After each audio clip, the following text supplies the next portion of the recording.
sangue do Senhor. De forma ardilosa e maldosa, vinculam a salvação à obediência, à perseverança, à guarda de mandamentos, à fidelidade e às boas obras, pois, convencendo as ovelhas da inexistência de uma salvação pronta e perfeita, baseada única e exclusivamente no poder do sangue de Jesus, estarão também convencendo-as da necessidade de sua participação pessoal, obedecendo principalmente na entrega de dízimos e ofertas. Dissemos principalmente, não unicamente. Disse muito bem o pastor Gesiel que esse tipo de pregação tem criado neuróticos e indecisos. O homem comum, o natural, não tem consciência da perdição eterna. Homem comum é o homem que não considera as afirmações das Sagradas Escrituras. Ele desconfia da existência de um juízo no final de tudo. Mas como vive escutando tudo quanto é pregador dizer que Deus é amor, pregadores católicos, protestantes, espíritas, etc., alimenta o homem comum a ilusão de alcançar uma nesguinha que seja desse amor depois, no além. Os que vivem enchendo os templos, diferentemente, ouvem sempre sobre a perdição eterna. Algumas vezes é provável sintam até o calor das chamas. Correram para o Senhor Jesus, imaginando estarem totalmente abrigados debaixo do poder do seu sangue, pois assim lhes foi dito, ou chegaram a ler. Glorificaram ao Senhor Deus por tamanha providência, sentiram um tremendo alívio na vida, e quando iam começar a demonstrar a alegria, o gozo e a paz que passaram a sentir desde a invocação, eis que, quando senão, de repente, surgiram os benditos mestres, verdadeiros predadores, com as relações de exigências, e cada um com uma relação diferente, dependendo do grupo ao qual pertença.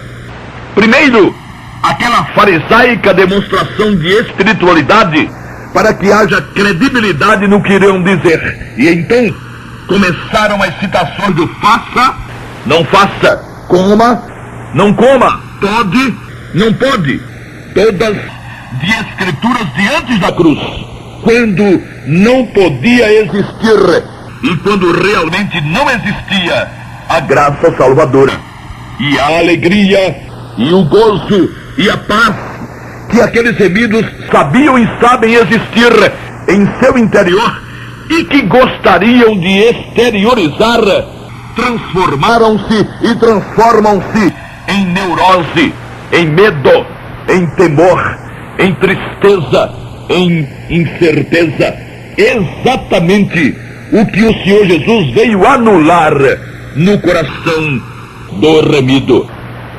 Muitos não ligam a mínima se suas afirmações insinuam ter o sangue de Jesus o valor de água, desde que suas organizações cresçam e encham o mundo. Mas encham o mundo de quê? De remidos conscientes e felizes? É que não é. As Sagradas Escrituras contêm as afirmações de Deus para o gênero humano. E o que Deus falou através da Bíblia Sagrada, não se pode fazer nada. No caso de quem assim não creia, não falou mais por nenhuma outra maneira ou de nenhuma outra forma. Esse Deus, o Deus da Bíblia hebraico-cristã, é o Deus que criou tudo quanto foi criado. Do nada, ele fez existir o que não existia. Pela fé entendemos que os mundos, pela palavra de Deus, foram criados, de maneira que aquilo que se vê não foi feito do que é aparente. Hebreus 11:3. Ninguém jamais imaginou mudar ou modificar nada do que foi criado na imensidão do universo. A reverência que todos remidos ou não, demonstram, principalmente pelo cosmo, é impressionante. Ainda que haja reverência por milhares de detalhes na criação, mesmo no microcosmo, a maior reverência é quanto a dados impressionantes, extremamente impressionantes, como a quantidade de galáxias, cerca de 10 bilhões, contendo cada uma perto ou cerca de 100 milhões de estrelas. Estrelas de primeira a quinta grandeza. Nosso Sol, por exemplo, não passa de uma estrelinha de quinta grandeza, só que é maior que a Terra 1.300.000 vezes. Aqui, nesse contexto, todo mundo fica quietinho, a não ser alguns que, para aparecer, inventaram e vivem pregando a teoria do tal Big Bang, uma enorme explosão de nada, que teria dado origem ao universo. Coisa para maluco, pois o nada não tem como explodir.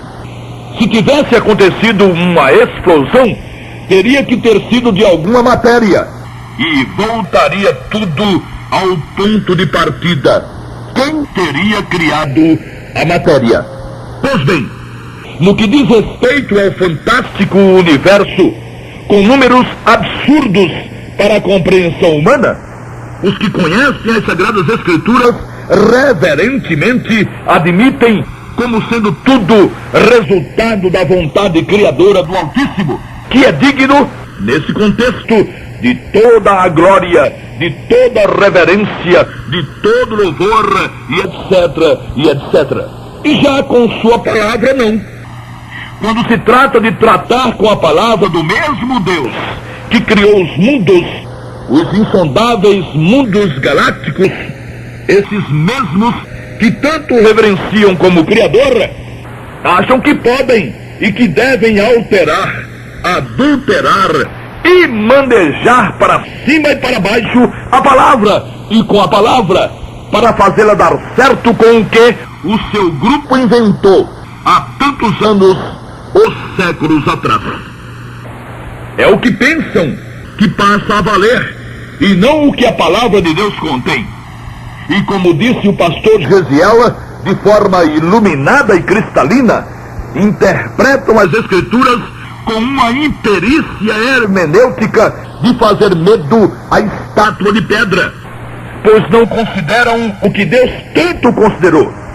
Sua palavra está dividida em duas porções, ou em duas partes, Velho Testamento e Novo Testamento. E o Novo Testamento contendo a nova aliança, baseada no sangue perfeito do Cordeiro Eterno, contendo a doutrina da graça salvadora, contendo a dispensação do Espírito Santo, só teve início o Novo Testamento na morte do Senhor Jesus, já que, juridicamente, é impossível um testamento vigorar, entrar em ação, ter valor, antes da morte do testador. E é impossível existir quem não saiba que o testador do Novo Testamento foi o Senhor Jesus. Em qualquer estado de direito, isso é estatuto básico. Só com a morte do testador, seu testamento passa a vigorar.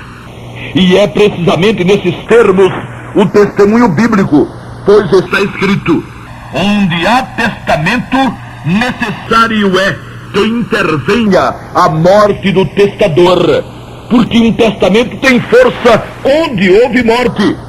Ou terá ele algum valor enquanto o testador vive? Hebreus 9, 16, 17.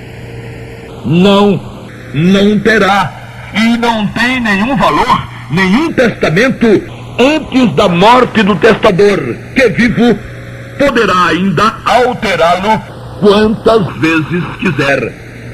Sendo assim, o Novo Testamento veio a virgir, veio a vigorar após a morte do testador, o Senhor Jesus. Mas o que fazem muitos por aí com o Evangelho da Graça? Vão buscar textos de antes da cruz, textos que falam de porta apertada, de caminho estreito, de cruz de cada dia, de fardos e mais fardos, de mandamentos e mais mandamentos, dos textos do Velho Testamento, antes da morte do Salvador, e os transferem para depois da cruz, misturando-os com as afirmações benditas da graça, segundo as quais nada foi ou é exigido de pessoa alguma para ser salva perfeitamente e completamente, senão e tão somente a invocação do nome bendito do Senhor Jesus, testador do Novo Testamento e autor e consumador da fé salvadora. Disse o pastor Gesial, e disse-o muito bem, que essa imperícia hermenêutica e a forma separatista tem sido o princípio causador desses paradoxos. Agora, que isso tenha aviltado, que isso tem desonrado o Evangelho da Graça, tem. E tem muito. E não vai sair barato. Quem tropeça em suas próprias palavras, já tropeça mal. Quem tropeça na palavra de Deus, invertendo suas afirmações ou torcendo o que ela contém, só irá sentir o peso de seu tropeço quando não mais for possível consertá-lo, pois ou estará no bema, se for um remido, ou irá ao grande trono branco, se não o for. É possível, sim, pregar a palavra de Deus sem nela tropeçar.